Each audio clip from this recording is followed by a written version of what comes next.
ஆசிரிய உறவுகளுக்கும் மற்றும் உறவினர்களுக்கும் மாணவர்களுக்கும் இந்த மேடையை வீட்டில் இருக்கும் அனைவருக்கும் வணக்கம். அதாவது எங்கள் ஐயம்பட்டி சொத்தை எங்கள் அண்ணனுக்கு கொடுத்துருக்கோம். செல்வம் முக்கியது. அந்த அண்ணன் போன பிறகு அந்த தனத்தை கொடுத்த பிறகுதான் அந்த அண்ணனுக்கு செல்வாங்க. உண்மையா நானே உண்மையிலே சேர்த்து பாருங்க. இங்க பேச மாட்டேன், கேட்டு பாருங்க.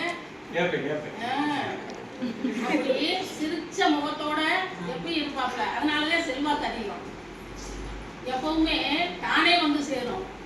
மகாலட்சுமி, எங்க வீட்டு மகாலட்சுமி அண்ணனுக்கு கொடுத்துருக்கோம் நாங்க.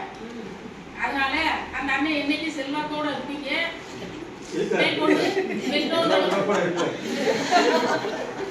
என் மருமகளும் மகள்களும் நல்ல முறையில எங்க சொத்தை பாதுகாத்துக்கணும், எங்க தனத்தை பாதுகாத்துக்கணும். நீங்க அதே நான் உங்களுக்கு சொல்றது. பேர்ல தனம் இருக்கு, உண்மையிலே தனம்ப்பா. எங்க அண்ணனுக்கு இந்த பிள்ளை போன பிறகு லக்கே செல்வம் ஒரு நாள் கூட குறையல.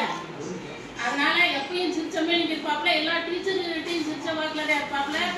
கொண்டு வந்து நல்ல குறையாத மாதிரி எதுனாலும் என்ன பொருள்னாலும் மதியம் சாப்பாடு சாப்பிடும் போது ஏதாவது கொடுக்காம இருக்க மாட்டாங்க. 10 பேருக்கு ஆகுது.